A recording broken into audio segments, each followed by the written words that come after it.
नाज़रीन, आप सबको प्रोग्राम में खुशामदीद कहती हूँ और मैं इस वक्त हम्बल रिक्वेस्ट करूँगी आप सबसे कि प्लीज़ मेरे प्रोग्राम के इस सेगमेंट को ज़रूर देखिएगा, क्योंकि इस प्रोग्राम में जो आज इंकशाफात होने जा रही हैं, जो बातें हेल्थ के हवाले से मैं और आप जानने जा रहे हैं, ये सिर्फ आज के लिए नहीं, ये हमारी आने वाली नस्लों को बचाने के लिए बहुत ख़ास है। एक शख्स जो इस दुनिया में आया, उसने बदपरहेज़ी की, उसने अपनी लाइफ को भी इंजॉय किया, जो उसको तरीक़ेकार बताया गया उसने उसको भी फॉलो नहीं किया, बीमारी में मुब्तला होते हैं तो चलो हम उसको इल्ज़ाम देते हैं, हम कहते हैं देखो तुम्हारी इस गलती की वजह से तुमने ये अंजाम भुगता। लेकिन वो बच्चे जो इस दुनिया में आते ही अपने साथ बीमारियां लेकर आते हैं, उनका क्या कसूर है?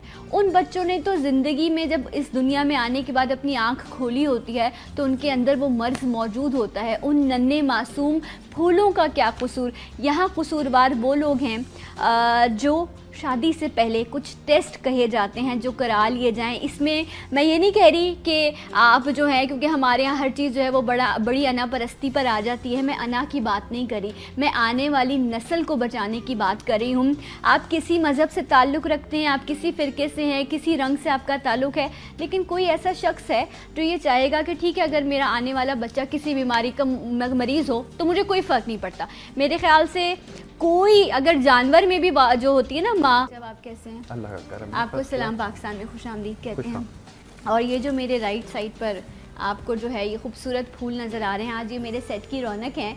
और ये माशाल्लाह से जो बच्चे हैं ये थैलेसीमिया के पेशेंट हैं। और अगर मैं इनसे पूछूं ना तो शायद इनमें से इन बच्चों को पता भी नहीं होगा कि ये किस बला का नाम है, ये होती क्या चीज़ है।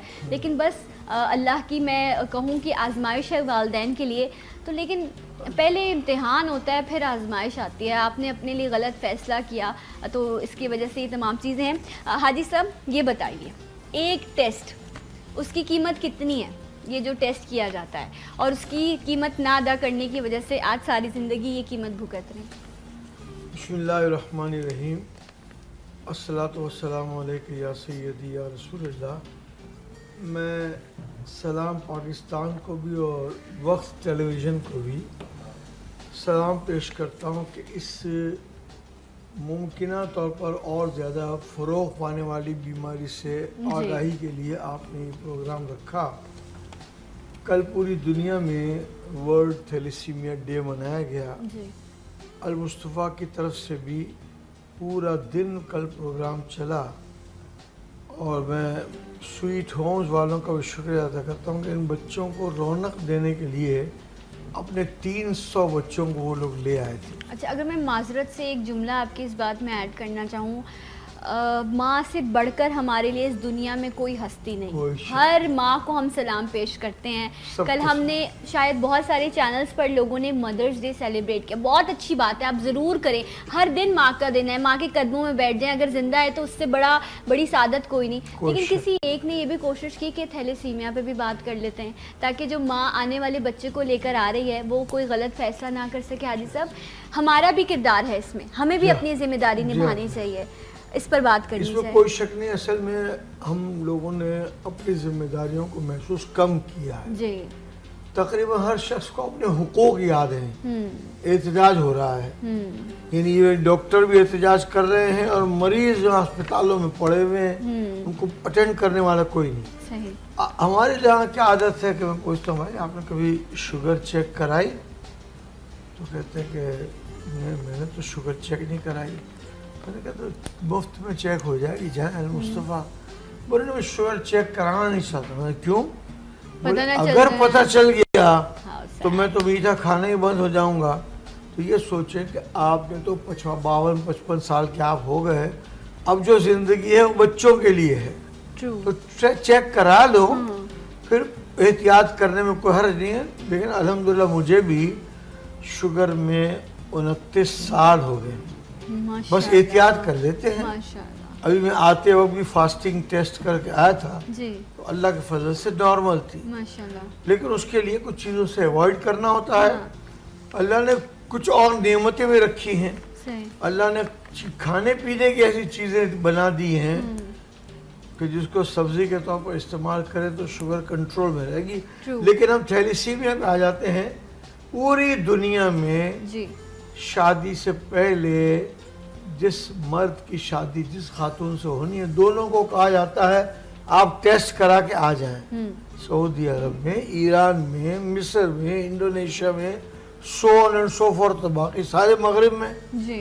वो टेस्ट करा देते हैं। अगर दोनों माइनर हैं तो अंदाज़ा हो जाता है कि इनसे पैदा होने वाले बच्चे में इम्कान गालिब होगा कि वो मेजर थैलेसीमिया को होगा। राइट। और ये आम आदमी के लिए समझने के लिए बता दूं कि मेजर थैलेसीमिया वाला बच्चा, इस बात का कवी इम्कान है कि 12, 14, 16, 18 साल बाद किसी और दुनिया में चले जाए, अल्लाह को प्यारा हो जाए। कितनी खौफनाक तो बात है। कितनी खौफनाक बात है कि माँ बाप लोग सुबह शाम उसको पाल रहे हैं, खुद भूखे रहकर उनको खिला रहे हैं, और इसका इलाज कितना महंगा है उस पर भी जब हम बात करेंगे तो पता चलेगा। इसलिए थोड़ा सा टेस्ट कराएं। हमें सहूलत ये है कि जैसे हमारे पास डॉक्टर साहब हैं तो उससे हमें मेडिकल साइड कवर हो जाता है। मैं मौजूद हूँ तो NGOs को बुलाकर हम समझा सकते हैं कि आप इसके लिए काम करें। फिर मेरा राब्ता उलमा और मशाइख से बहुत ज़्यादा है, उनको मैं इस अवेयरनेस के लिए गुजारिश कर सकता हूँ। हाँ, जब ये जो आपने अभी बात की ना इस तबके की, इस हवाले से एक सवाल मेरे जहन में यकीनन मैं आपसे चाहूँगी कि आप उस पर मेरी तालीम फरमाएं, लेकिन पहले मैं डॉक्टर साहब की तरफ आऊँ। डॉक्टर साहब, बहुत सारे लोग ऐसे हैं जो अभी तक इस लफ्ज़ से ही आशना नहीं होंगे, उनको पता ही नहीं होगा कि ये क्या चीज़ है। तो आप बताइए मेरे देखने वालों के लिए, मेरी नॉलेज के लिए, कि जो थैलेसीमिया मर्ज़ है ये है क्या और ये कितना खौफनाक साबित हो सकता है। बिस्मिल्लाहिर्रहमानिर्रहीम। थैलेसीमिया जो है एक लाल खून की बीमारी है और जो कि बीमारी वालिदैन के ज़रिए बच्चों में मुंतकिल होती है। ठीक। ऐसे वालिदैन जिनके जिस्म के अंदर इस बीमारी की जीन मौजूद हो या खुलिया मौजूद हो, उर्दू में, ऐसे लोगों को हम थैलेसीमिया माइनर कहते हैं। ठीक है। थैलेसीमिया माइनर पाकिस्तान की पॉपुलेशन का तकरीबन 6 से 7% लोग मौजूद हैं। यानी कि अगर पाकिस्तान की आबादी का हम कहें कि रफली 18 या 19 करोड़ है, तो तकरीबन 20 से भी आगे चले गए, 1.5-2 करोड़ की आबादी जो है थैलेसीमिया माइनर है। थैलेसीमिया माइनर एक हेल्दी इंडिविजुअल होता है, बिल्कुल नॉर्मल इंसान होता है। उसका कद काट, खाना पीना, रंग, खून, सब चीज़ें बिल्कुल नॉर्मल नज़र आता है। ठीक है। ऐसे लोगों को पता नहीं लगता कि मैं थैलेसीमिया माइनर, मेरे अंदर उसकी जीन मौजूद है। उन्हें तब पता लगता है जब उनकी शादी थैलेसीमिया माइनर से हो जाए। सही। और ऐसे जब वालिदैन की आपस में शादी होती है तो उनके आने वाले बच्चों में 25% चांस होता है कि थैलेसीमिया बीमारी वाला बच्चा है, जिसे हम थैलेसीमिया मेजर कहते हैं। अच्छा डॉक्टर साहब, यहाँ ये बताइए कि आपने कहा इसमें कोई अलामत ही ऐसी नहीं होती कि एक नॉर्मल इंसान चलता फिरता उससे ये पता चल सके कि मैं थैलेसीमिया माइनर का पेशेंट हूँ। ठीक है, अगर उसकी जो मैरिज होती है वो एक नॉर्मल बंदे से हो जिसको थैलेसीमिया नहीं है, तो वो भी एक नॉर्मल हेल्दी लाइफ गुजारेगा या उसको थैलेसीमिया माइनर को ख़त्म करने के लिए कुछ करना पड़ता है? देखिए, सबसे पहले तो मैं आपको ये करेक्ट कर दूं कि थैलेसीमिया माइनर को हम बीमारी में नहीं लेते। ठीक है। थैलेसीमिया माइनर कोई बीमारी नहीं है। ये वो लोग हैं जिनके जिस्म के अंदर ऐसी जीन मौजूद है कि अगर उनकी शादी उन्हीं जैसे लोगों से हो जाए तो उनके बच्चों में ये बीमारी आ सकती है। और मैंने आपको पहले भी बोला कि बिल्कुल नॉर्मल होते हैं। पता उनको तभी लगता है जब उनके घर के अंदर कोई इस किस्म का बीमार बच्चा आता है। उसके बाद जब वो डॉक्टर के पास जाते हैं तशखीस कराने के लिए, तो वो कहते हैं कि भाई आपके बच्चे को ये थैलेसीमिया मेजर हुआ है, खून की बीमारी है जो कि आप लोगों से मुंतकिल हुई है। लेकिन हमारे लोग मानने को तैयार नहीं होते हैं कि नहीं, मेरे अंदर तो कोई बीमारी नहीं है। मोस्टली जो हमारे पास फैमिलीज आती हैं उसमें कहते हैं कि इस औरत में ये बीमारी हो सकती है, मर्द मानने को तैयार ही नहीं है कि मेरे अंदर ये बीमारी है।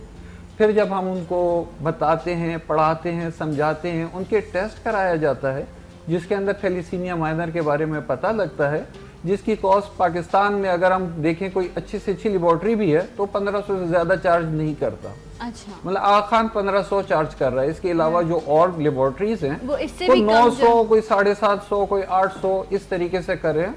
और जिस तरह अल मुस्तफ़ा मेडिकल सेंटर है, यहाँ पे हमने उन सबको ऑफ़र की हुई है कि भाई अगर आपने थैलेसीमिया के ख़ास तौर पे जो फैमिलीज अफेक्टेड हैं, उनकी जो रिलेटिव फैमिलीज हैं, उनको सबको हमने ऑफ़र की हुई है कि आप आएँ और हमारे से ये टेस्ट कराएं। अगर आपके पास कॉस्ट नहीं भी है कोई इशू नहीं है। तो हम आपको स्क्रीन करके दे देंगे और आपको बता देंगे कि भाई आपके अंदर ये जीन मौजूद है या नहीं है। और ये जो आप इस वक्त जो अमाउंट बता रहे हैं ना, अगर मैं 1500 की भी बात करूं तो आप सोचे शायद इतने का तो हम खाना खा लेते हैं, एक बंदा आप बर्गर खा लेते हैं, ऑर्डर करते हैं, आपके घर के बच्चे 3-3, 4-4 हज़ार रुपए का बिल।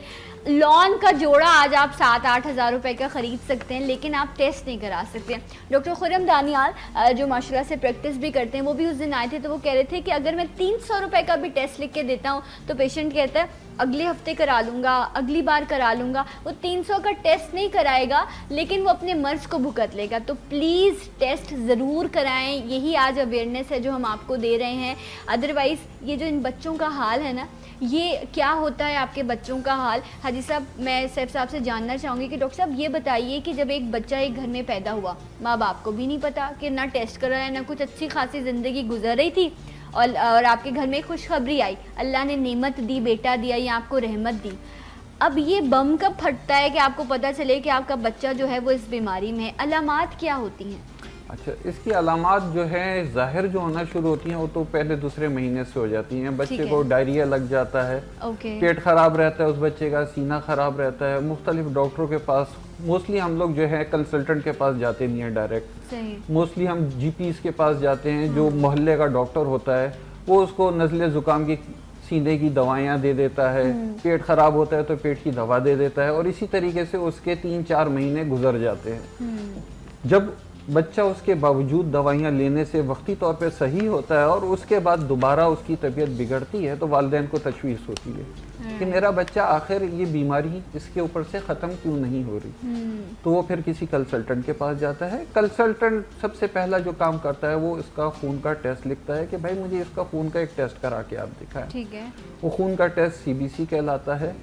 उसके अंदर हमें पता लगता है कि इस खून बच्चे के अंदर जो लाल खून के ज़रात हैं वो कम हैं, जिसकी वजह से इसको ये प्रॉब्लम शुरू हो रही है। तो ये थैलेसीमिया का जी, इसमें थैलेसीमिया हो सकता है, उसके लिए फिर फर्दर टेस्ट किया जाता है। दूसरी अलामात में ये होता है कि इन बच्चों का पेट फूलना शुरू हो जाता है। खून की कमी की वजह से हमारी जो स्प्लीन है वो कोशिश करती है कि खून की कमी को पूरा किया जा सके, लेकिन वो पूरा नहीं कर पाती, जिसकी वजह से पेट का फूलना शुरू हो जाता है। लोग कहते हैं मेरे बच्चे का पेट फूल रहा है। सही। हड्डियां बाहर आना शुरू हो जाती हैं, मुंह की हड्डी, माथे की हड्डी, ये फूलना शुरू हो जाती हैं। अच्छा, तो मतलब ये कहूँ कि हीमोग्लोबिन जो है उसकी बॉडी में आप कह रहे हैं कि कमी हो जाती है, जो आपके रेड ब्लड सेल्स हैं। लेकिन एक आम अगर मैं बात करूँ तो कहते हैं ना, अगर सब के अगर खून कम है तो चलो कुछ ऐसी ग़िज़ाओं का इस्तेमाल कर लेते हैं, कुछ मेडिसिन हैं आप उनका इस्तेमाल कर लें, लेकिन इस बीमारी में वो तमाम चीज़ें भी फेल हो गई हैं। इसका एक मुख्तलिफ तरीक़ेकार है जब ये बीमारी तशख़ीस हो जाए इसकी। जी बिल्कुल, ठीक है। अच्छा, वो तरीक़ेकार क्या? मुझे एक ब्रेक लेना है, जब मैं ब्रेक से वापस आऊँगी तो कुछ सवालात हैं मेरे साथ, वो मैं हाजी साहब से भी पूछूंगी कि हम इसको अवेयर कैसे कर सकते हैं अपने माशरे को इस बीमारी से बचाने के लिए। और जब इस बात की तशख़ीस हो जाए कि आपका बच्चा थैलेसीमिया का पेशेंट है, उसके बाद आपकी चैलेंजेस मौजूद होते हैं, इस पर बात करेंगे आफ्टर दिस ब्रेक। मेरे साथ रहिए सलाम पाकिस्तान में।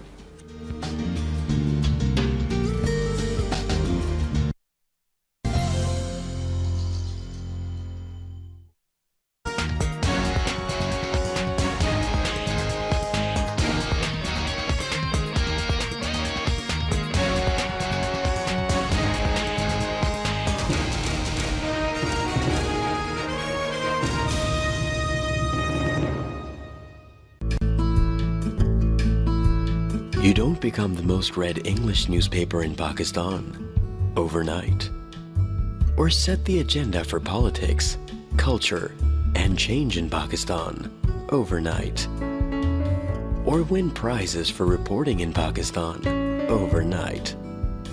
Maybe that's why there's only one newspaper that covers the nation like it deserves to be covered, and that's The Nation.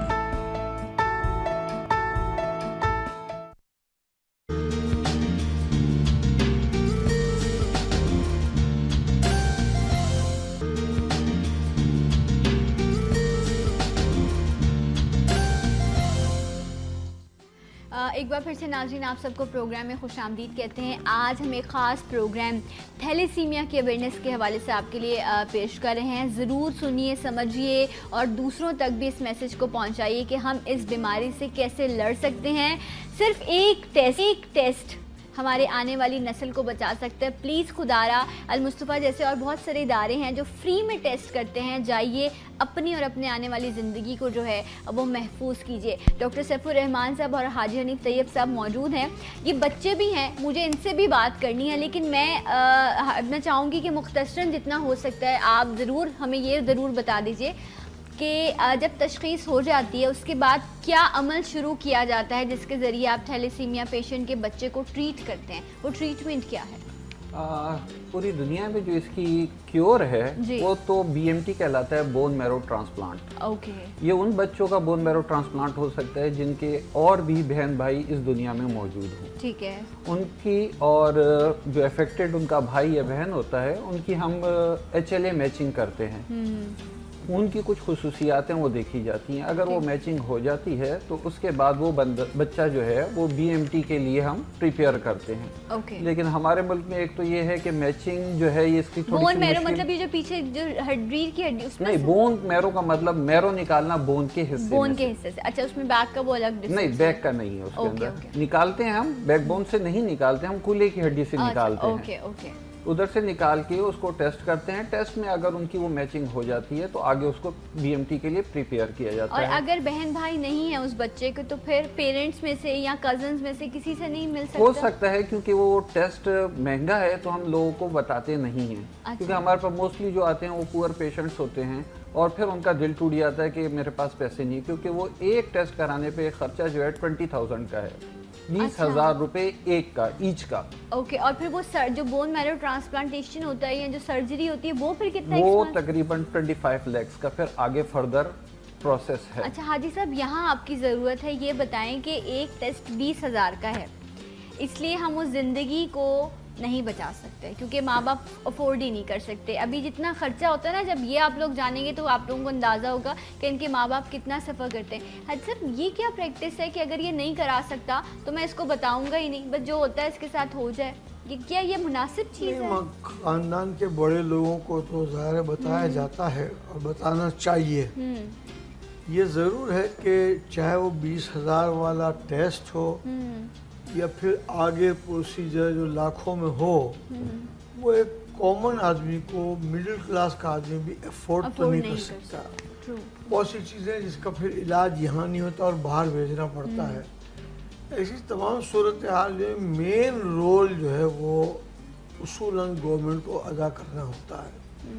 बाहर दुनिया में ऐसे इदारे हैं जो जिनको यकीन हो जाए ना कि आप दयानतदारी के साथ एक टेस्ट कराएंगे, ये प्रोसीजर पूरा करेंगे तो वो पैसे देने के लिए तैयार होते हैं। अच्छा, हमारे यहाँ गवर्नमेंट कुछ करिए स्पेशली इस थैलेसीमिया पर या बोन मैरो के लिए कुछ है? देखिए, सबसे पहला सवाल तो थैलेसीमिया का है। हाँ।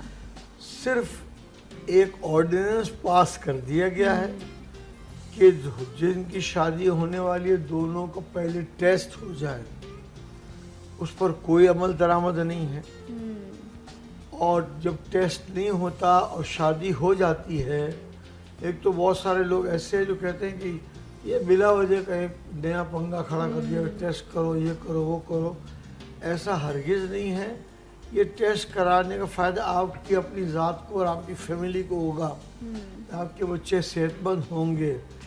लेकिन अब हमारी दुनिया भर में जो हमारी न्यूज़ जाती है वो ये कि एक सेक्रेटरी के घर पर 64 करोड़ 63 करोड़ रुपये निकल आए। तो लोग बल्दियाती तरक्की के लिए पैसे देते हैं, हम लोग खा जाते हैं। इसी तरह हेल्थ के लिए देते हैं, गांव में कंप्यूटर देने के लिए देता है, पूरी दुनिया देती है ना। सही।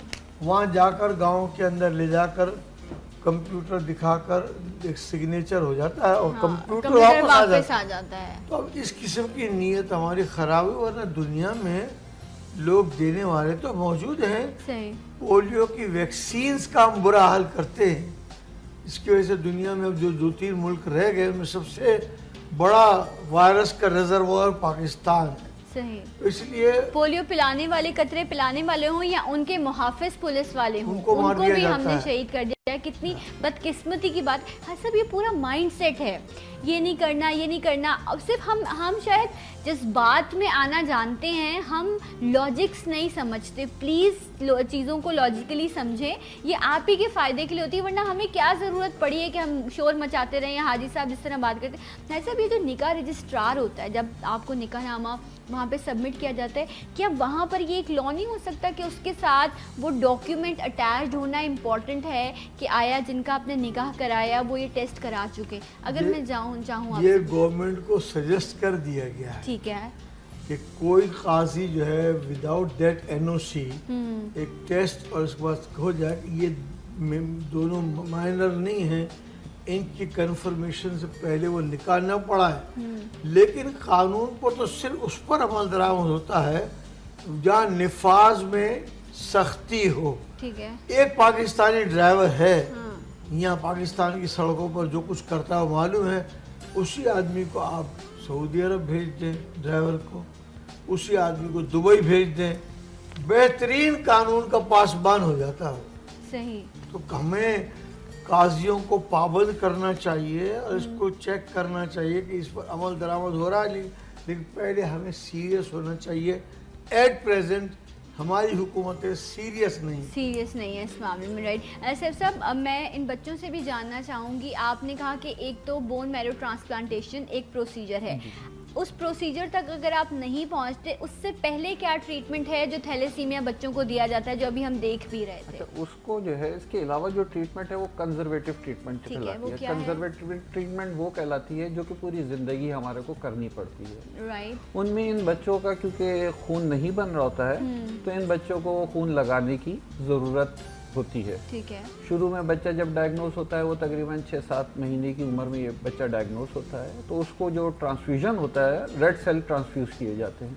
वो तकरीबन जब ट्रांसफ्यूज कर देते हैं तो 30 to 35 डेज चलते हैं। अच्छा, मतलब 1 महीना तकरीबन एक छोटे बच्चों में जैसे जैसे बच्चा बड़ा होता है, जैसे शुरू में होता है बच्चा मदर फीड पे होता है, फिर उसके बाद ऊपर से फीड लेना शुरू करता है, बड़ा और बच्चा बड़ा होता है रोटी खाना शुरू हो जाती है। इसी तरह इनकी भी जो नीड है, जैसे जैसे बच्चा बड़ा होता है तो उसकी नीड बढ़ती जाती है। राइट। अच्छा, ये क्योंकि ये बच्चे हैं, इनकी उम्रें भी जानते हैं और इनसे पूछते हैं कि इनको कितने अरसे बाद इनको ब्लड ट्रांसफ्यूजन की जाती है। अस्सलाम वालेकुम, क्या नाम है बेटा आपका? शाहिद। शाहिद, आपकी उम्र कितनी है? 12 साल। शाहिद की उम्र पूछने का मकसद मेरा ये था कि आपको माशाल्लाह आपके घरों में अल्लाह ने बच्चे बिल्कुल दिए होंगे, तो आप देखेंगे 12 साल का बच्चा अच्छे खासे कद काट का बच्चा होता है, लेकिन ये वैसे इसकी बोन जो हैं उतनी स्ट्रॉन्ग या हाइट वाइज नहीं है, क्योंकि ब्लड नहीं बनता तो चीज़ें नहीं हो पाती। कितने दिनों में आपको ब्लड ट्रांसफ्यूजन होता है? 14 दिन 15 दिन 14 to 15 डेज़ में होता है। अच्छा, तो फिर जो आपके पेरेंट्स हैं, कितने बहन भाई हो आप लोग? 2, एक बहन है, 2 भाई हो। अच्छा, जब आपको स्ट्रिंज नीडल्स लगाते हैं या ये सब करते हैं, तो आप दुआ करते हो अल्लाह से कि नहीं ये सब क्या हो रहा है मेरे साथ, ये नहीं होना चाहिए? दुआ करते हैं ऐसे? ये सब क्या दुआ करते हो, क्या मांगते हो अल्लाह से उस लम्हे? कुछ दुआ होती होगी ना दिल में जो आप करते होगे।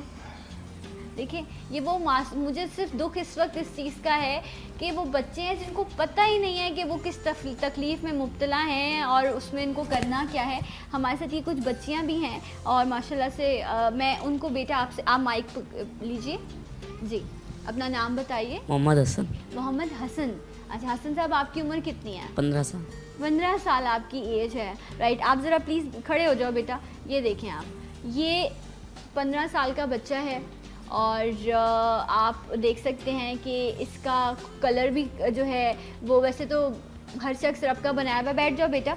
मुझे ये बताओ कि कितने अरसे में आपका ब्लड ट्रांसफ्यूजन होता है? 2 महीने चल जाता है। 2 महीने चल जाता है। अच्छा, तो अभी आप स्कूल वगैरह जाते हो, पढ़ते हो? नहीं पढ़ते, घर में रहते हो? क्या करते हो घर में रोज, मतलब हर वक्त क्या करते रहते हो घर में? घर में बैठे। घर में बैठे रहते हो, इंतज़ार करते हो कि 30 दिन गुजरेंगे फिर मैं हॉस्पिटल जाऊंगा? नहीं, 3 दिन जाता हूँ।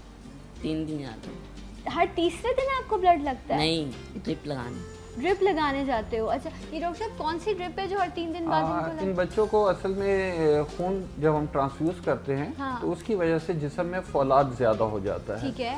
फौलाद को निकालना इनके जिस्म से बहुत ज़रूरी है। जैसे इनकी ज़िंदगी को बढ़ाने के लिए खून लाजमी है, इसी तरह फौलाद को कम करना भी लाजमी है। अच्छा। तो उसको ख़त्म करने के लिए, जिस्म में से निकालने के लिए इनको हम कुछ ऐसी मेडिसिन हैं जो ड्रिप के थ्रू दी जाती है। राइट। उसके लिए अल मुस्तफ़ा सेंटर वाले इनको बुलाते हैं और वहाँ पे इनकी आयरन चिलेशन होती है। अच्छा, मतलब हर 1 महीने बाद आपको ब्लड लगता है और हर 3 से 4 दिन बाद आपको ड्रिप लगवाने जाना होता है। जब 30 दिन करीब आ रहे होते हैं तो असल क्या महसूस होता है? बॉडी में दर्द होता है? क्या फीलिंग होती है? कुछ नहीं होता, एक मतलब कोई बॉडी में तकलीफ, कोई ऐसी चीज़ कुछ नहीं है। अच्छा, और ये जब कुछ नॉर्मल आप फील करते हो तो आप अपने पेरेंट्स को कहते नहीं हो कि मुझे स्कूल जाना है या मुझे पढ़ना है? क्यों नहीं आते इस तरफ? नहीं जाना भी नहीं चाहते हो स्कूल? भाई आराम से आराम करना है, रिलैक्स करना है। अच्छा सैफ साहब, हाजी साहब ये बताएंगे, जो बच्चे हैं, ये भी जिस तरह बच्चा है और अभी हसन से भी हमारी बात हुई, इनकी स्कूलिंग क्यों नहीं स्टार्ट की? मैं इस वक्त ये बात नहीं करी कि आपके पास पैसे हैं, फाइनेंस है या नहीं है। अब बहुत सारे स्कूल्स ऐसे भी हैं जहाँ पर बहुत माइनर सी फीस है, तो क्या कैसी रूटीन है इन बच्चों की कि इनको उस चीज़ से दूर रखा गया है कि इनको एक नॉर्मल बच्चे जैसी ज़िंदगी नहीं दी गई? असल नॉर्मल बच्चे में जो स्टेमिना होता है ना, वो इनकी इस बीमारी की वजह से भी और लाल ब्लड पैदा न होने की वजह से वो बहुत ज़्यादा वीकनेस की शक्ल में होता है। अच्छा। हर वक्त माँ भी ये ख्वाहिश करती है कि अगर मैं रोटी पका रही हूँ तो बेटा या बेटी करीब बैठी हुई हो तो मैं उसको नज़र में रखूँ, देखती रहूँ। तो ज़ाहिर है कि अब आम तौर पर जो थैलेसीमिया ज़दा बच्चे होते हैं उनकी बाकी लाइफ खेलने कूदने से लेकर के पढ़ने तक सब में बहुत पुअर हो जाती है।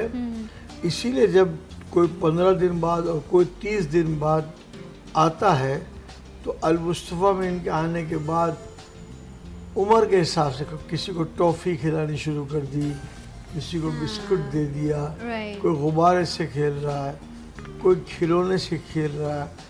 स्टाफ भी हमारा कोऑपरेटिव है, हंसते मुस्कुराते इन बच्चों को रखते हैं। तो फिर ये बच्चा भी 2-4 दिन पहले याद दिलाना शुरू कर देता है कि फलां दिन में वहाँ पर ब्लड ट्रांसफ्यूजन के, वरना ये प्रोसेस तो बहरहाल तकलीफ दे, जैसे डॉक्टर साहब ने कहा कि 4 घंटे लगते हैं। 4 घंटे उसका लेटे रहना, इफ़ यू डोंट इंगेज, इन लोगों को मसरूफ़ न करें तो उनके लिए मुश्किल हो जाती है। नहीं, उसमें तो मैं आपकी भी और आपके पूरे अमले की भी तारीफ़ करूँगी माशाल्लाह। मैं ख़ुद वहाँ गई हूँ, मैंने ख़ुद जाके देखा है, इवन मैं अपने फादर को भी लेकर गई हूँ और आज ऑन एयर मुझे मौका मिला है तो मैं हाजी साहब का शुक्रिया भी अदा करना चाहूँगी। रब मेरे फादर को गरीक़े रहमत करे, अल्लाह उनके दर्जात बुलंद करे। लेकिन मेरे उस मुश्किल वक्त में इन्होंने बहुत साथ दिया और अल्लाह इनको हिम्मत दे कि इस तरह और भी बहुत सारे लोगों को जो है वो साथ दे सकें, उनको सपोर्ट कर सकें। सैफ साहब, जिस तरह अभी ये बात कर रहे हैं, ये एक प्रोसीजर जो होता है ब्लड ट्रांसफ्यूजन का, ब्लड मिलना, क्योंकि ये एक जिस्म से दूसरे जिस्म में मुंतकिल किया जाता है, कोई मशीन नहीं है जो ब्लड बना सके, ये तो एक ही जिस्म दूसरे जिस्म की ज़रूरत पूरी करता है। तो इतना ब्लड कैसे ये लोग अरेंज कर पाते हैं और कितना एक्सपेंस आता है एक ट्रांसफ्यूजन पे? अच्छा, ये एक चीज़ की तो मैं तस्दीक कर लूँ कि ये पेशेंट या उनके पेरेंट्स से तो ब्लड हम लेते ही नहीं है। ठीक है। ये इदारे हैं जो इसके ऊपर काम कर रहे हैं। नहीं, मैं आपसे जर्नली पूछ रही थी कि कितना अगर हो ऐसे, क्योंकि जो लोग पे करके भी कराते होंगे तो कितना एक्सपेंस आ जाता है? एक्सपेंस से पहले मैं ये बता दूं कि ये जो है ना, सारा थैलेसीमिया के लिए जितना ब्लड होता है ये वॉलंटरी होता है। ये जो भी इदारे होते हैं वो कैंप्स लगाते हैं, यूनिवर्सिटीज़ में अप्रोच करते हैं, लोगों को अप्रोच करते हैं, उनको बताते हैं कि भाई आपके खून की आपके लिए क्या अफादियत है और जिनको आप डोनेट करेंगे उनकी ज़िंदगी आप बढ़ाएंगे। उनको कन्विंस किया जाता है, कन्विंस करने के बाद उनसे ब्लड डोनेट कराया जाता है, उसको स्क्रीन किया जाता है और उसके बाद इन बच्चों को ट्रांसफ्यूज किया जाता है। पूरे अमल पे जो ख़र्चा है वो तकरीबन 2500 रुपये के करीब एक ट्रांसफ्यूजन पे खर्चा आता है। राइट, तो ये मुझे बताएं कि जब ब्लड का मामला आता है तो वहाँ पर डोनर्स का मामला आता है ना, कि आपने एक ब्लड डोनर देना है, पैसे की बात नहीं है यहाँ पर। आप एक ब्लड दीजिए, एक बॉटल, वो किसी भी जो है ग्रुप से हो, और आपका जो रिक्वायर्ड ब्लड है वो ग्रुप आपको जो है वो दे दिया जाएगा। तो मैं अगर हसन से पूछूं, हसन आपको मुश्किल होती है हर एक महीने बाद किसी को लेके आना कि मेरे लिए आके ब्लड दो? चलो एक आधी बार तो लोग फिर भी सपोर्ट कर लेते हैं, इस मामले में मुश्किल होती है? नहीं भाई, और बाजी कर लेते हैं। नहीं भाई, और ये बाकी अल कर मुस्तफा लेते के हैं। स्टाफ का नाम ले रहे हैं। हाँ। और ये रिस्पॉन्सिबिलिटी हम सब की है कि इनके लिए ब्लड डोनेशन लिया जाए। लोग वॉलंटियर करते हैं, कभी अब यूनिवर्सिटियों में कैंप लगाते हैं तो वहाँ भी बच्चे देते हैं ब्लड, अच्छा, फ्रेश ब्लड आप होता है। सोचें कि ये कितने नसीब वाले हैं आपके स्टाफ वाले कि उस बच्चे ने एक लम्हे के लिए कुछ और नहीं सोचा, उसने कहा बस वो है ना, फिर मेरे लिए क्या मुश्किल है, मैं लड़ भी लूँगा बीमारी से और वो लोग सब कुछ मेरे लिए कर भी लेंगे। ये है यकीन, ये है भरोसा जो इदारे और कहते हैं ना, शख्सियात का क्या है, शख्सियात तो आती हैं चली जाती हैं, लेकिन रब उनको उनके किए का सिला भी देता है। तो इस तरह के इदारे हमें बनाने चाहिए कि इस तरह के जो बच्चे हैं या इस तरह की जो बीमारी के लोग हैं वो वहाँ जाकर अपने आप को सिक्योर महसूस कर सकें। वो ये समझें कि बस हम यहाँ पहुँच गए ना, अब बाकी ये लोग देखेंगे, अब हमारा मामला यहाँ पर आके ख़त्म हो गया। सैफ साहब, ये मुझे बताइए कि जिस तरह आप हसन हैं, ठीक है, ये इस एज में 15 साल की एज में जहाँ पर बच्चा जो है वो काफ़ी बेहतर डिसीजन मेकर हो जाता है, लाइफ में वो फैसले कर पाता है कि मुझे किस तरफ जाना है, कहाँ जाना है, लाइफ स्पेल फिर डिफरेंट हो जाता है इस बच्चे का। इनके लिए कोई प्रोडक्टिविटी नहीं रहती, कोई फ्यूचर नहीं रहता इससे बच्चे का, किस तरह वो ज़िंदगी को प्लान करेगा फिर? देखिए, फ्यूचर तो बिल्कुल होता है, वो डिपेंड करता है इनके वालिदैन के ऊपर। ठीक है। अब वो जो साथ में बच्ची बैठी हुई है वो माशाल्लाह 4th क्लास में पढ़ रही है, माशाल्लाह, क्योंकि उसके माँ आप बाप माइक अवेयर दीजिए हैं। इनको। हाँ, तो वो इंतज़ार में थी कि मुझे माइक मिले तो मैं भी बात करूँ। मैं बड़ी माजरत चाहती हूँ आपसे, आप पहले अपना नाम बताइए, पहले हम इनसे बात कर जी, लें जी, फिर प्लीज, आपकी तरफ जी, आते प्लीज। हैं। अस्सलाम वालेकुम। वालेकुम सलाम। कैसी हैं आप? ठीक हूँ। माशाल्लाह से आप बहुत अच्छी, अपना नाम बताओ। उम्मे हानी। उम्मे हानी, उम्मे हानी, माशाल्लाह माशाल्लाह। माशाल्लाह। अच्छा उम्मे हानी, ये वाह। बताओ कि आप कौन सी 4th क्लास में आप पढ़ती हो? 2 क्लास में पढ़ती है। ओके, सो उम्मे हानी ने क्या प्लान किया है? उम्मे हानी क्या बनेगी आगे जाके? क्या बनना है आपने, क्या प्लान किया है? होस्ट तो नहीं बनना? मेरी नौकरी तो खतरे में नहीं है ना? हैं उम्मे हानी, क्या बनना चाहती हो लाइफ में, क्या करना चाहती हो आगे? डॉक्टर बनना चाहती हो बेटी? डॉक्टर बनना है। इसको जितनी इसको सिरिंजेस लगती है ना, ये चाहते हो कि मैं दूसरों को भी इंजेक्शंस लगाऊं। अच्छा, ये एक केस जिस तरह इसमें इनके माशाल्लाह से पेरेंट्स की भी सपोर्ट है कि वो एक नॉर्मल लाइफ इस बच्चे को देते हैं।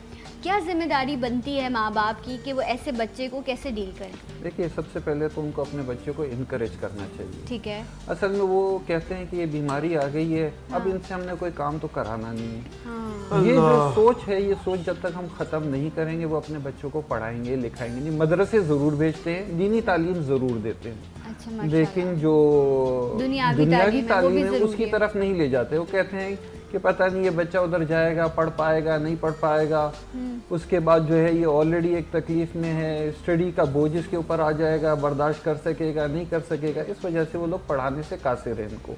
सही। लेकिन ऐसे बहुत सारे वालिदैन हैं हमारे पास जो बच्चे पढ़ा रहे हैं, और माशाल्लाह अब तो वो कोई यूनिवर्सिटीज़ में है, कॉलेजेस में है, कोई डॉक्टर बनने की ख्वाहिश में है, डॉक्टरी का एग्ज़ाम दे दिया उसने, उनका एडमिशन हो गया, इंजीनियर्स बन रहे हैं। ये सारा डिपेंड करता है उनके वालिदैन के ऊपर कि वो किस तरह इनकरेज करते हैं उन्हें। अच्छा, एक आपने मुझे बड़ा स्ट्रेट बताया कि एक ट्रीटमेंट है हज साहब जो होता है बोन मैरो ट्रांसप्लांटेशन का, वो एक ऑप्शन आपके पास वैलिड है कि आप उस ऑप्शन की तरफ जा सकते हैं।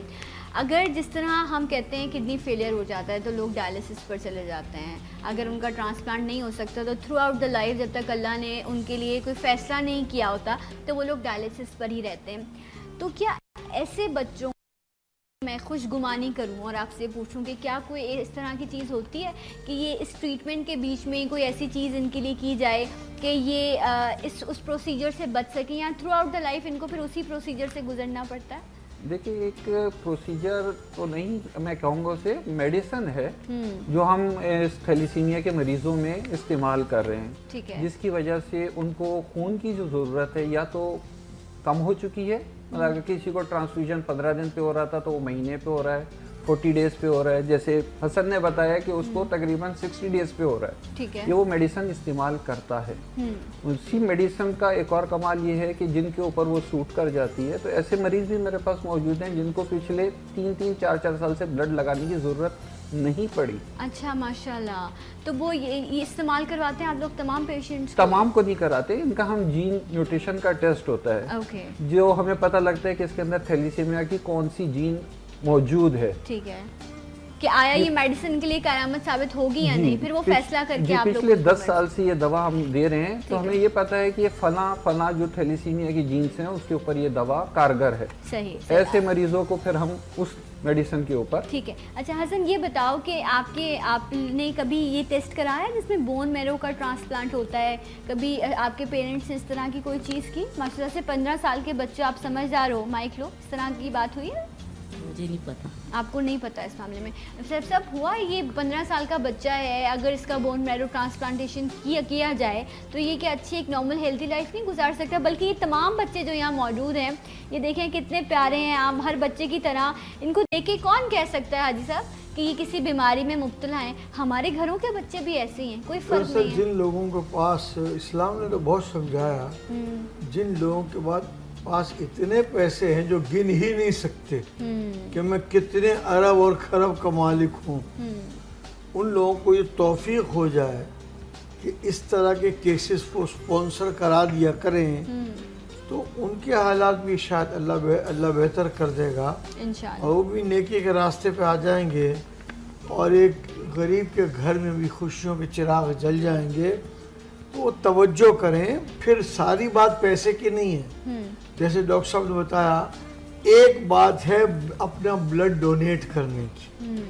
अगर ब्लड डोनेशन की तरफ ये माशरे की टेंडेंसी बढ़ेगी, इनके लिए आसानी पैदा होगी। एक है सिर्फ ज़बान चलाने की, कि जुमे के दिन जुमे की नमाज शुरू होने से 5 मिनट पहले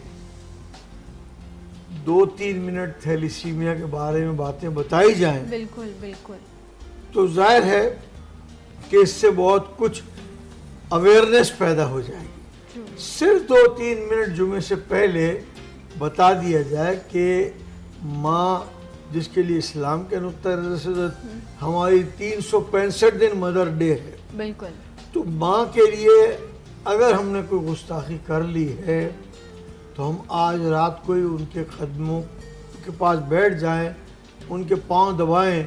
जिस माँ को 30-40 साल सताया है ना, 5 मिनट में उस माँ की आंखों में आंसू होंगे, हमें माफ़ कर देगी वो। बेशक। तो ये अवेयरनेस आपको सिर्फ ज़बान से प्रोवाइड करनी है।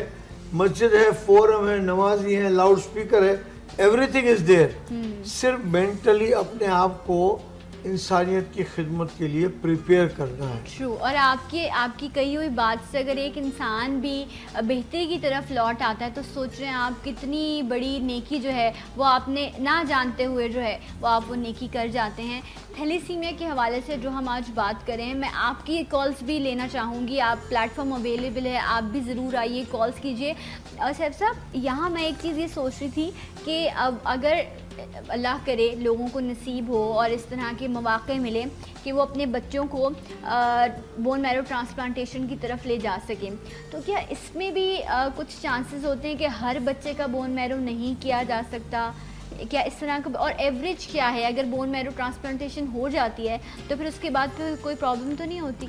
देखिए, सबसे पहले तो ये है कि बोन मैरो ट्रांसप्लांट जो हम कहते हैं वो ना होने की वजह क्या है। ना होने की वजह ये है कि उन जो बीमार मरीज़ हैं उनके बहन भाई अवेलेबल नहीं होते। अच्छा। अगर वो मौजूद भी होते हैं तो उनके साथ HLA मैचिंग नहीं हो पाती है। राइट। जब तक 100% HLA मैचिंग नहीं होती है तो बोन मैरो की तरफ हम नहीं जा सकते। ठीक है। और इस बोन मैरो ट्रांसप्लांट को कहा यह जाता है अगर 5 साल से पहले बोन मैरो ट्रांसप्लांट करा लिया जाए तो इसके जो नताइज हैं वो तकरीबन 70% है कामयाबी के। 30% में नाकामी मौजूद है। अच्छा। नाकामी में आया उस बच्चे की ज़िंदगी को भी ख़तरा होता है।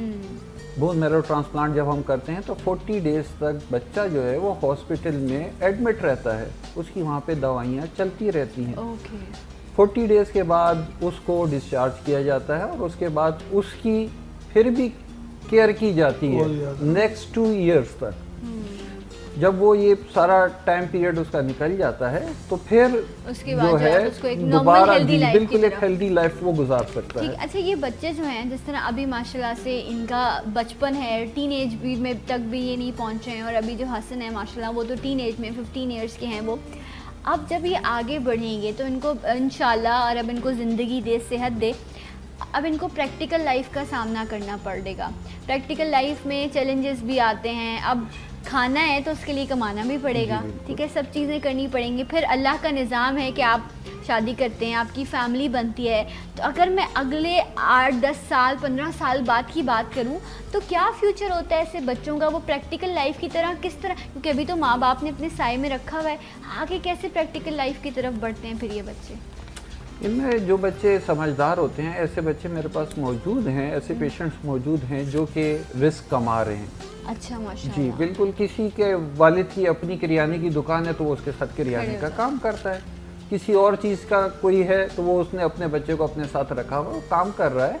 और अगर इनको अच्छे तरीके से खून लगाया जाए, यानी कि जब इनको खून की ज़रूरत पड़ती है और इनका हीमोग्लोबिन, लाल खून की मिकदार 9.5 से ऊपर रखने में हम कामयाब रहें और इनके जिस्म में से फौलाद निकालते रहे, आयरन चिलेशन अगर इनकी प्रॉपर होती रहे, तो ये तो फिर हेल्दी एक normal इंडिविजुअल है। health- बिल्कुल। अच्छा, शादी अच्छा, भी की है, बहुत सारे ऐसे अच्छा, थैलेसीमिया पेशेंट्स मौजूद हैं जिन्होंने शादी भी की है। और अच्छा, अगर एक शख्स जो है वो थैलेसीमिया का पेशेंट है और वो इस तरह के प्रोसीजर से गुजरता है जिसमें ब्लड ट्रांसफ्यूजन होता है, सब चीज़ें हैं, तो उसके लिए जो उसका पार्टनर है उसका टेस्ट कराना भी इम्पोर्टेंट होता होगा कि उसको किसी तरह का कोई थैलेसीमिया ना हो या मेजर माइनर की कोई प्रॉब्लम ना हो? नहीं, माइनर तो बिल्कुल भी नहीं होना बिल्कुल चाहिए। नहीं होना चाहिए, ठीक है, ठीक है। बिल्कुल। अगर नॉर्मल से उसकी शादी करेंगे तो उसके आने वाले जितने भी बच्चे हैं वो माइनर होंगे, मेजर कोई भी नहीं होगा।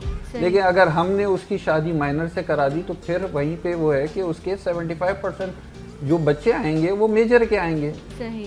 अच्छा, मैं आज साहब यहाँ ये सोच रही हूँ कि हमारे माशरे में तो बदकिस्मती से वो ये देखते हैं कि बाल लंबे नहीं हैं तो वो रिश्ते तोड़ देते हैं, रंग गोरा नहीं है तो रिश्ते तोड़ देते हैं।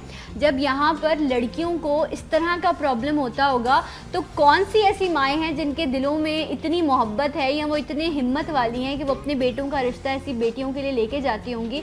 तो खुदारा आज का मैसेज सिर्फ यही है कि ज़रूर खून दीजिए ताकि थैलेसीमिया पेशेंट्स जो बच्चे हैं, जो लोग हैं, इनको ब्लड मिल सके। और दूसरी चीज़ ये कि शादी से पहले थैलेसीमिया का टेस्ट ज़रूर कराइए, ये आपकी आने वाली नस्ल के लिए फ़ायदेमंद साबित होगा। हाजी साहब आपका बहुत शुक्रिया, डॉक्टर साहब आपका शुक्रिया, इन बच्चों का शुक्रिया। कोशिश रहेगी कि कल एक और बेहतर प्रोग्राम के साथ आपके सामने हाजिर हों। तब तक के लिए अल्लाह हाफ़िज़, सलाम पाकिस्तान, पाकिस्तान जिंदाबाद।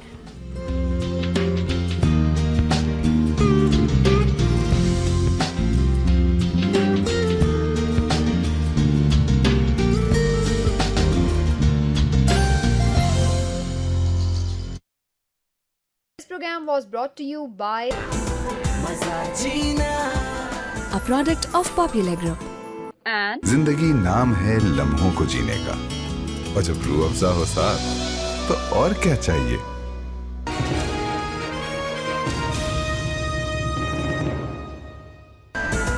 A product of Popular Group. मुनाफा बख्श काश्तकारी की मालूमात के लिए मुफ्त कॉल करें 0800 91919। जिंदगी नाम है लम्हों को जीने का, और जब रूह अफ़ज़ा हो साथ तो और क्या चाहिए।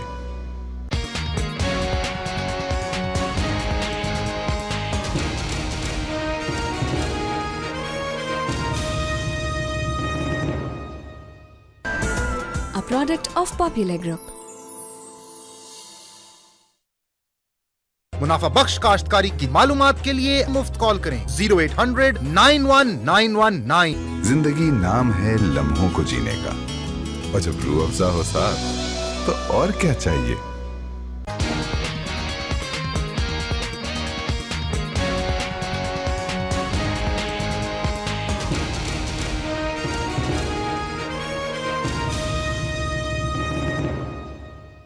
Care Hair Remover Cream and Lotion. Oily, dry और sensitive skin के लिए भी.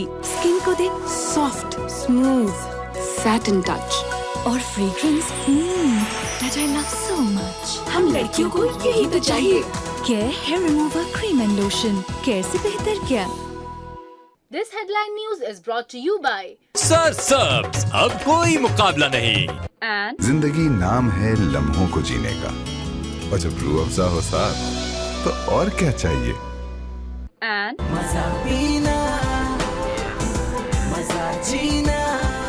A product of Popular Group.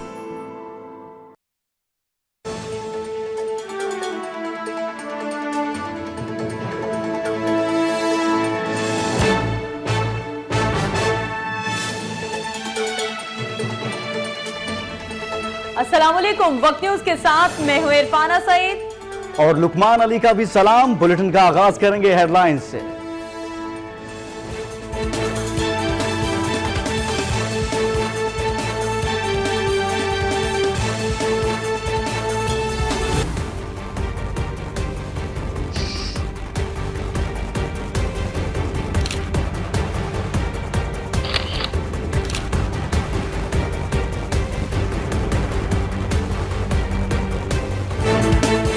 Panama leaks का दूसरा धमाका, मजीद 400 पाकिस्तानियों का पर्दा चाक। इमरान खान के बड़े फाइनेंसर जुल्फी बुखारी, अलीम खान भी ऑफशोर कंपनियों के मालिक निकले।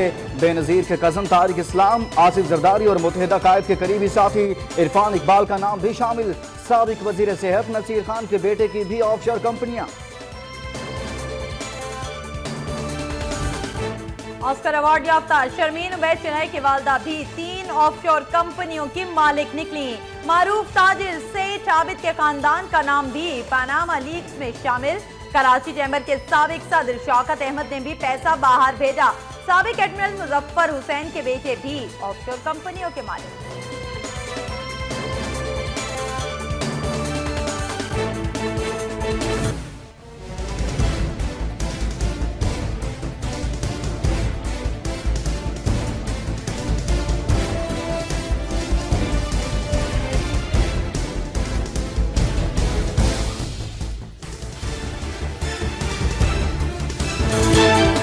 कौमी असम्बली और सेनेट के इजलास आज होंगे। पनामा लीक्स पर गर्मा गर्म बहस का इम्कान।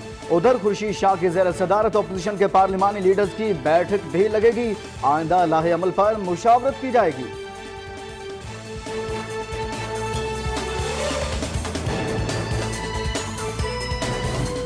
कोयटा में नैब का फिर action. Balochistan public service commission के साबिक चेयरमैन गिरफ्तार। अशरफ मक्सी पर इख्तियारात के नाजायज इस्तेमाल, गैर कानूनी भर्तियों का इल्जाम। आएगा इमरान, सबकी जान बढ़ेगी, इस कौम की शान बनेगा नया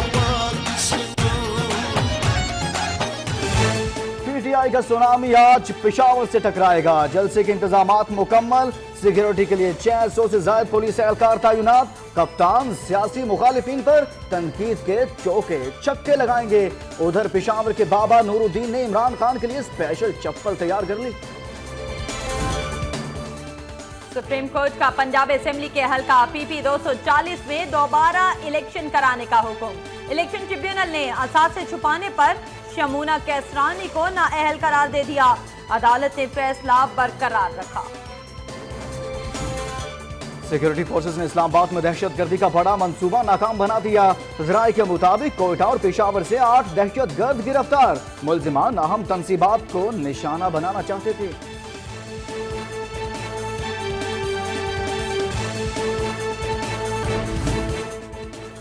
पेशावर में कांगो वायरस से मुतासरा एक मरीजा दम तोड़ गई। उधर मिट्टी में फिजाई किल्लत, एक और माँ की गोद उजाड़ गई। रवा साल हलाकतों की तादाद 3 हो गई।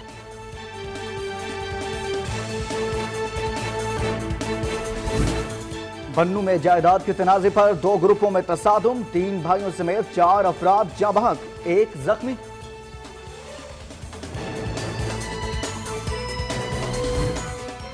रूस में विक्ट्री डे पर परेड का आखिरी दिन। दूसरी जंग अजीम में फतह का शानदार जश्न। 194 इकसाम के जंगी हथियारों की नुमाइश।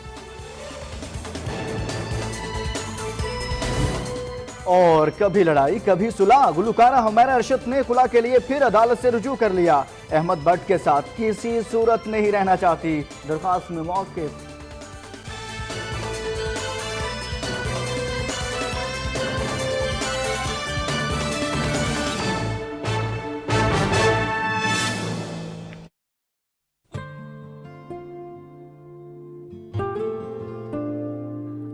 हर माँ बेटी का रिश्ता मजबूत होता है, क्योंकि माएं बनती हैं अपनी बेटियों की मजबूती।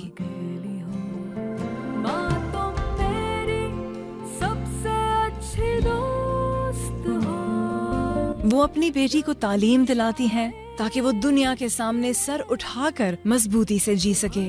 इस Mother's Day Lifebuoy shampoo और पाकिस्तान भर की माएं मिलकर लड़कियों को तालीम दिलाने का अहद करेंगी, ताकि हम मिलकर अपनी मजबूती पाकिस्तान भर की बेटियों में बांटें। आप भी अहद करें कि हर लड़की का पढ़ना जरूरी है। 0800-00527 पर मिस्ड कॉल दें। हर मिस्ड कॉल पर लाइफ बॉय शैम्पू लड़कियों की तालीम के हुसूल में मदद करेगा।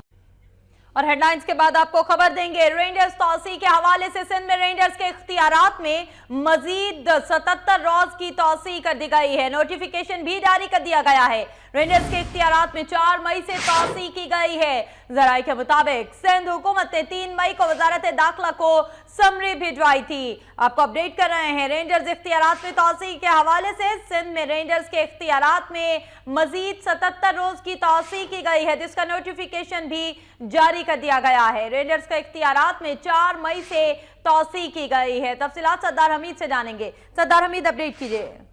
जी इरफाना, वज़ीर दाखिला चौधरी निसार अली खान की जानिब से जो जारी किया गया नोटिफिकेशन, उसमें ये कहा गया कि सिंध हुकूमत की जानिब से दरख्वास्त की गई थी वजारत दाखिला से कि रेंजर के इख्तियारात में तोसी की जाए, जिस पर वजारत दाखिला की जानिब से 70 रोज मजीद सिंध में रेंजर के इख्तियारात में तोसी कर दी गई है। और अब रेंजर जो है अगले 2.5 माह तक जो है वो वहाँ पर 70 रोज मजीद जो है तोसी की गई है, जिसके बाद अब रेंजर जो है वो काम करेगी मजीद आगे तक, जब तक इसके इख्तियारात जो है। इससे पहले भी रेंजर्स के मुताबिक बार इख्तियारात जो है उनमें तोसी की गई, जिसके बाद कराची में जो जराइम है उनकी काफी हद तक कमी आई है जराइम की शरह में, और एक बार फिर जो है तोसी कर दी गई है। जी शुक्रिया अपडेट करने का सरदार हमीद।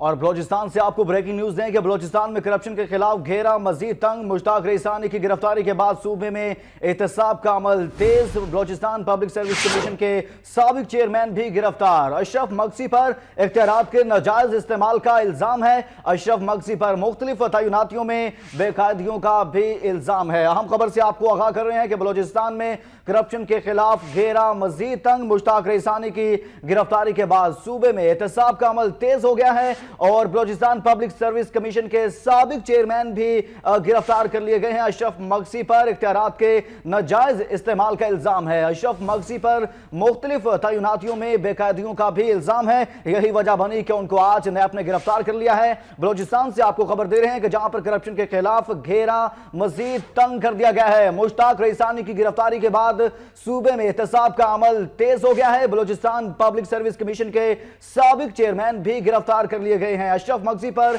इख्तियारात के नाजायज इस्तेमाल का इल्जाम है।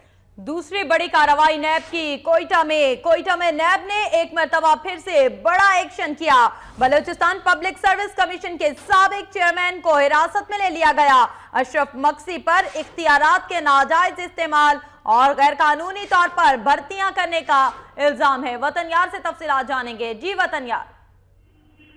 जी बिल्कुल, आज नैब ने साबिक chairman public service commission Balochistan Ashraf Magsi को गिरफ्तार कर लिया है और नैब ज़राए ने इनके गिरफ्तारी की वजूहत बताते हुए कहा कि अशरफ मगसी ने अपने दौर में जो है नाजायज इख्तियारात इस्तेमाल किए थे और उन्होंने गैर कानूनी भर्तियां की थी।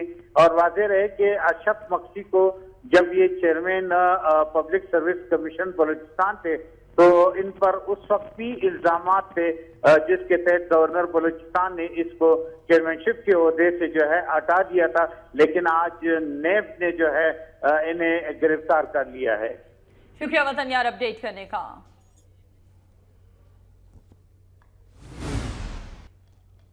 और अब कुछ बात करेंगे पनामा लीक्स के हवाले से। पनामा लीक्स का दूसरा बड़ा धमाका, मजीद 400 से जायद पाकिस्तानी सियासतदान और बिजनेसमैन ऑफशोर कंपनियों के मालिक निकले। इमरान खान के फाइनेंसर जुल्फिकार अब्बास बुखारी की 6 ऑफशोर कंपनियां हैं। अलीम खान का भी भांडा फूट चुका है। जरदारी और मुत्तहिदा के कायद का करीबी दोस्त इरफान इकबालपुरी भी ऑफशोर कंपनियों का मालिक है। बेनजीर के कज़न तारिक इस्लाम का नाम भी इसी फहरिस्त में शामिल है, जबकि सेठ आबिद और रिटायर्ड एडमिरल के बेटों के नाम भी इस फहरिस्त में आ चुके हैं। सबसे ज्यादा जो अहम नाम है, शोहरत याफ्ता नाम है शर्मीन उबैद चिनाई का, जिनकी वालदा सबा चिनाई भी ऑफशोर कंपनी की मालिक हैं। पोर्ट कासिम के साबिक एमडी अब्दुल सत्तार के खानदान का नाम भी इस फहरिस्त में शामिल है। पनामा लीक्स का दूसरा बड़ा धमाका, मजीद 400 से ज्यादा पाकिस्तानी सियासतदान और बिजनेसमैन ऑफशोर कंपनियों के मालिक हैं। इमरान खान के फाइनेंसर जुल्फकार अब्बासी और इसके अलावा दीगर भी शामिल हैं। 6 ऑफशोर कंपनियां हैं इनकी, और अब्दुल अलीम खान भी, जिनका ताल्लुक पाकिस्तान तहरीक इंसाफ से है, इनका भी ऑफशोर कंपनियों का भांडा फूट गया है।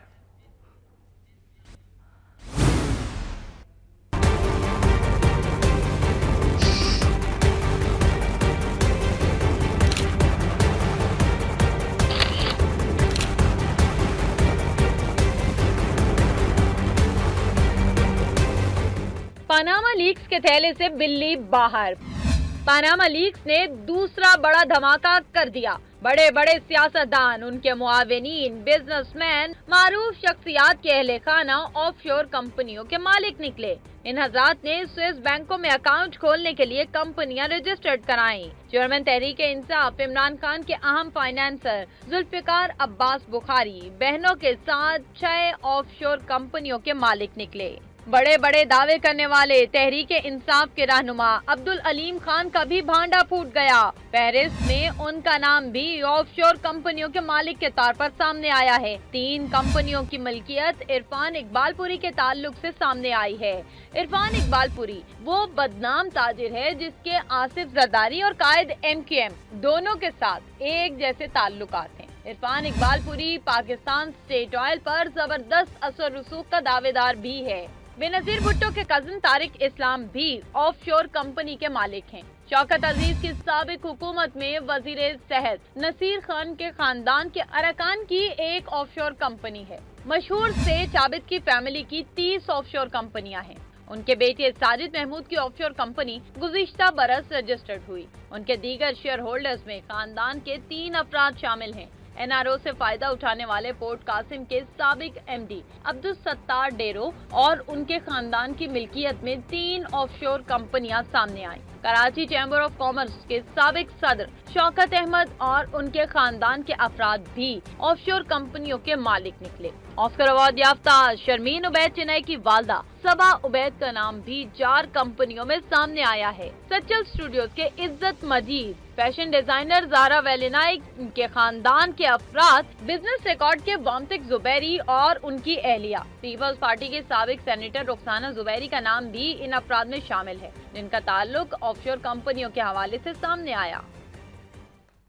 और अब बड़े बड़े नाम पनामा पेपर्स का हिस्सा बन चुके हैं। दूसरा बड़ा अहम धमाका पनामा लीक्स का, मजीद 400 से ज्यादा पाकिस्तानी सियासतदान और बिजनेसमैन ऑफशोर कंपनियों के मालिक हैं। इमरान खान के फाइनेंसर जुल्फिकार अब्बास बुखारी की 6 ऑफशोर कंपनियां हैं, जबकि अलीम खान भी इस मैदान में किसी से पीछे नहीं। जरदारी और मुत्तहिदा के कायद का करीबी दोस्त इरफान इकबालपुरी भी ऑफशोर कंपनियों का मालिक है, जबकि बेनजीर भुट्टो के कजन तारिक इस्लाम का नाम भी इस फहरिस्त में शामिल है।